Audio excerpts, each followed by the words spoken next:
YouTuber Ranveer Allahbadia के सामने supreme court ने 3 शर्तें रखी हैं कि भैया 3 शर्तें ये हमारी मानोगे तभी अपना पॉडकास्ट शूट कर सकते हो और अपलोड कर सकते हो।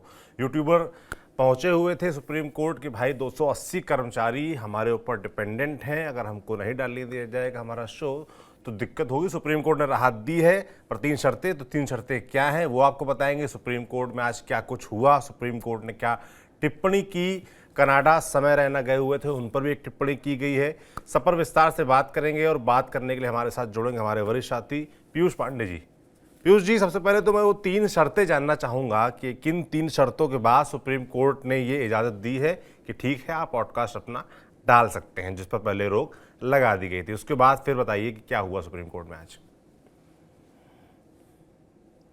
बिल्कुल, देखिए, जब पिछली बार सुप्रीम कोर्ट ने इस मामले में रोक लगाने का आदेश जारी किया, तभी सुप्रीम कोर्ट ने यह कहा था कि जो भाषा है वो बहुत ही अभद्र है और ऐसी भाषा जो है समाज में विस्तारित नहीं की जा सकती, लोग नहीं देख सकते। और आजकल का जमाना ऐसा है कि सभी के हाथ में मोबाइल है और अगर ऐसी भाषा का इस्तेमाल किया जा रहा है तो जाहिर सी बात है कि जो बच्चे हैं उन पर असर पड़ेगा, प्रभावित होंगे और समाज भी प्रभावित होगा। तो सबसे पहली शर्त सुप्रीम कोर्ट की यही थी कि जो भाषा है वो आपकी अच्छी होनी चाहिए, उसमें सोबैरिटी होनी चाहिए, सोबर भाषा का इस्तेमाल करें। ऐसा ना हो कि तू तड़ाक और इसके अलावा जो उसमें कड़ापन होता है। हालांकि हम पश्चिमी उत्तर प्रदेश में है और पश्चिमी उत्तर प्रदेश की थोड़ी भाषा भाषा जो है वो रूखी है। और जबकि यद्यपि कि अगर आप देखें तो जो भाषा सेंट्रल यूपी में इस्तेमाल की जाती है वो बहुत नरमी वाली भाषा है। लेकिन फिर भी अगर आप किसी भी भाषा की बात कर रहे हैं, जैसे पश्चिमी उत्तर प्रदेश की मैं भाषा की बात कर रहा हूं, तब भी इसमें नर्म भाषा का इस्तेमाल किया जा सकता है। तो वही उन्होंने कहा है कि आप नरमी दिखाई देनी चाहिए भाषा में और तू तड़ाक वाली लैंग्वेज नहीं होनी चाहिए, भाषा अभद्र नहीं होनी चाहिए जैसा कि गाली गलौज था।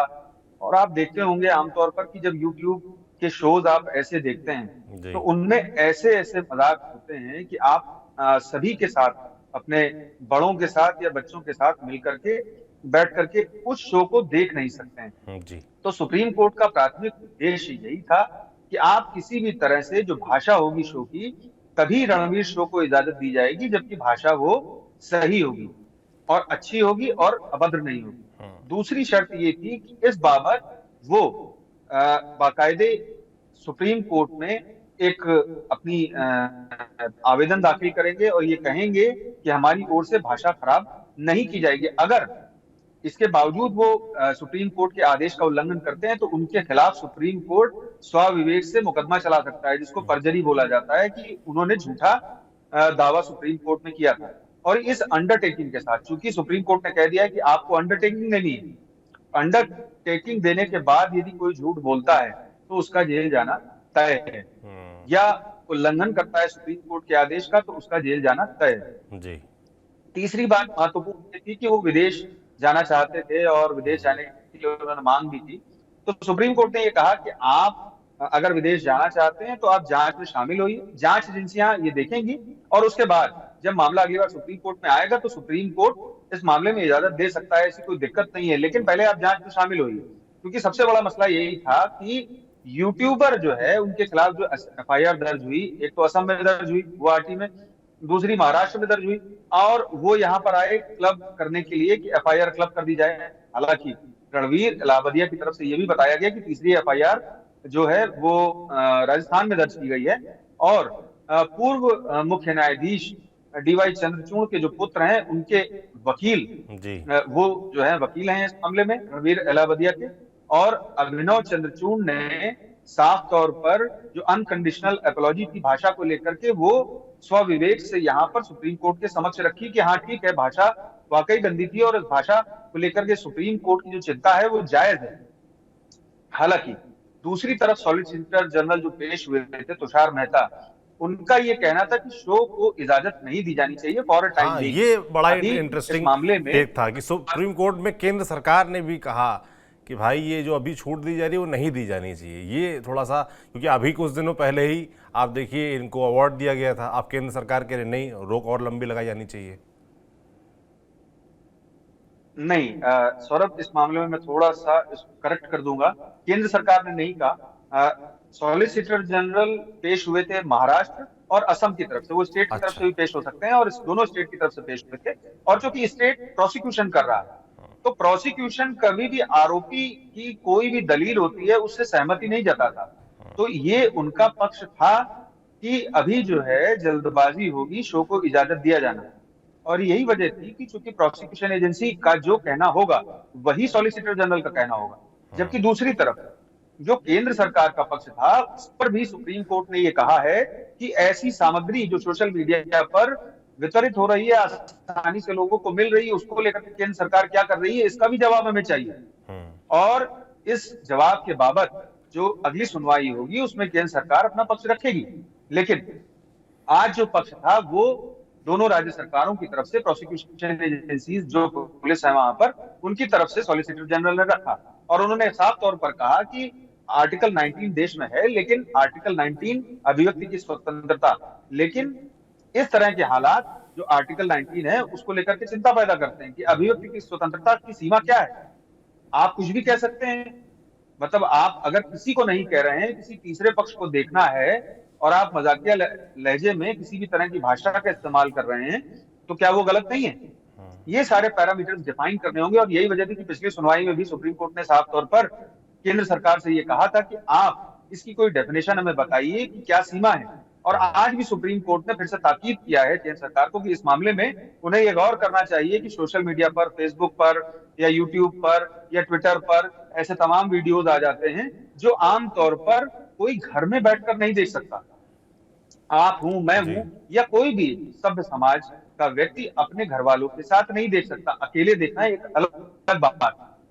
लेकिन उस पैरामीटर पर जाकर के ये देखना जरूरी है कि ये आसानी से उपलब्ध है। आप अगर पॉर्न फिल्म देखने जाते हैं तो वहां पर आपको ये देखना होता है कि वहां पर साफ लिखा रहता है कि 18 साल के हैं या नहीं। यहाँ पर तो बच्चे भी देख रहे हैं, बड़े भी देख रहे हैं, बूढ़े भी देख रहे हैं।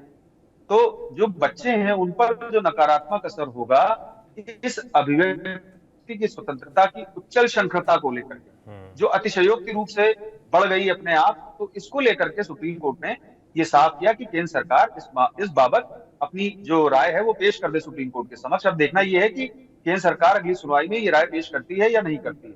जी सौरभ। बिल्कुल। एक और टिप्पणी सुप्रीम कोर्ट की तरफ से की गई, मुझे लगता है कि जो रिपोर्ट्स हैं, मीडिया रिपोर्ट्स, उनके हिसाब से ये समय रहना पर थी, जिसमें उन्होंने कहा कि आप में से कोई एक कनाडा गया था और इस केस के बारे में बात की।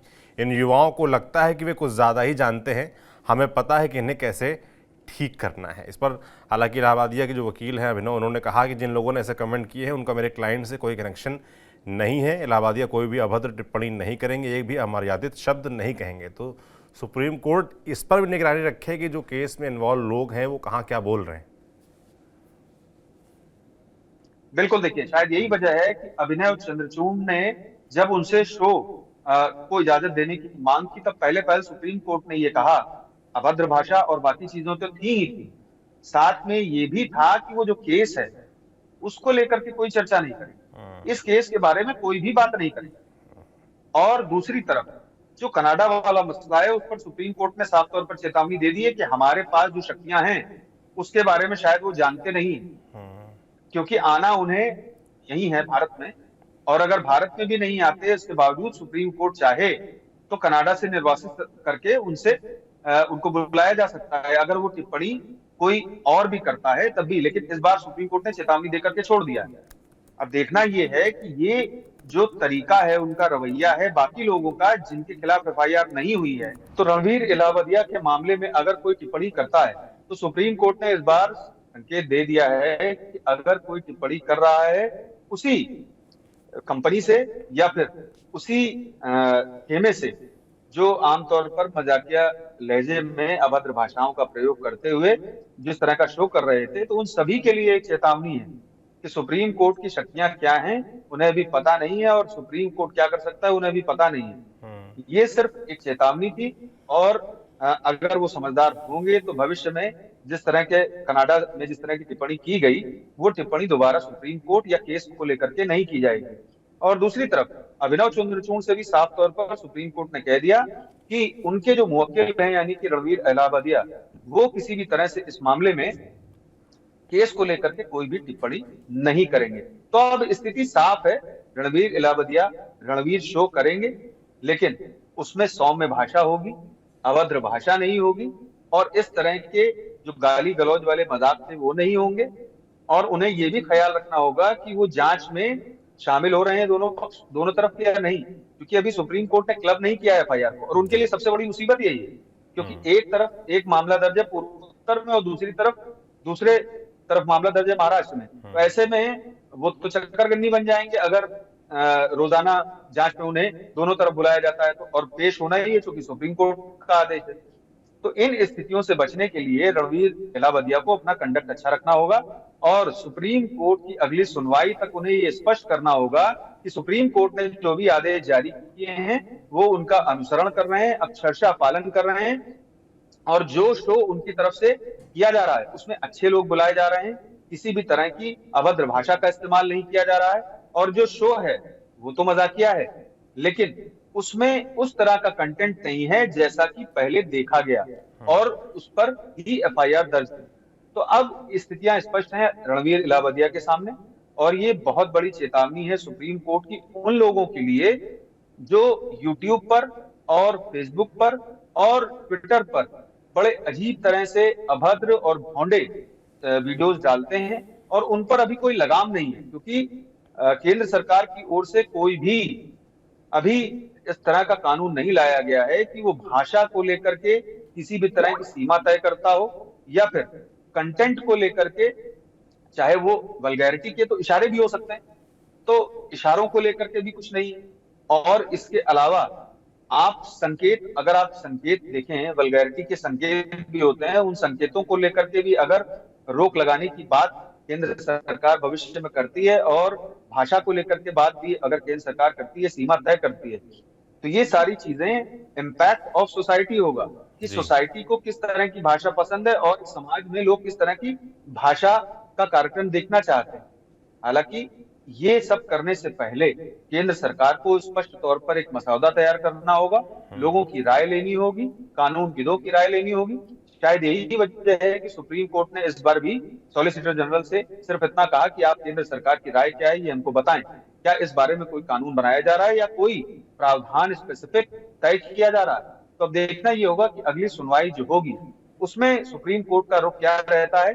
अगर रणवीर इलावदिया का जो कंडक्ट है वो पूरी तरह से सही रहता है तो अगली सुनवाई में सिर्फ एक आदेश आना शेष होगा, और उस आदेश में दोनों जो एफआईआर हैं वो क्लब हो जाएंगी, एक जगह पर कहीं जांच चलेगी और एक जगह पर ही कहीं ट्रायल होगा, क्योंकि ये मुसीबत एक दिन की नहीं है जी। जब तक ट्रायल कंप्लीट नहीं हो जाएगा तब तक रणवीर इलावदिया को एक पैर महाराष्ट्र में और एक पैर असम में रखना होगा। जी सौरभ।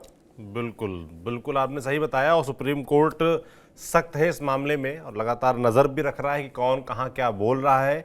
रणवीर इलाहाबादिया को ज़रूर थोड़ी सी छूट मिली है कि हाँ वो अपना रणवीर शो जो पॉडकास्ट करते हैं वो डाल सकते हैं, मगर तमाम शर्तों के साथ, और उसमें कुछ भी अभद्र नहीं होना चाहिए, भाषाई मर्यादाओं का पालन होना चाहिए। बाकी नज़र इस पर भी रहेगी कि सुप्रीम कोर्ट में केंद्र सरकार क्या आने वाले वक्त में अपना पक्ष रखती है, खासकर जो गाइडलाइंस की चर्चा हो रही है उसको लेकर क्या कहती है, ये देखने वाला होगा। पीयूष जी आपका बहुत बहुत धन्यवाद तमाम जानकारियों के लिए। बाकी हमारी नज़र इस पूरे मसले पर बनी हुई है, जो भी आगे सुनवाई होती है, अपडेट आता है इस मसले पर, वो आप तक हम ज़रूर पहुँचाएंगे। आपका इस पूरी सुनवाई पर सुप्रीम कोर्ट में जो चल रही है उस पर क्या सोचना है हमें कमेंट बॉक्स में लिखकर ज़रूर बताएं। देखते रहिए TV9 डिजिटल। शुक्रिया।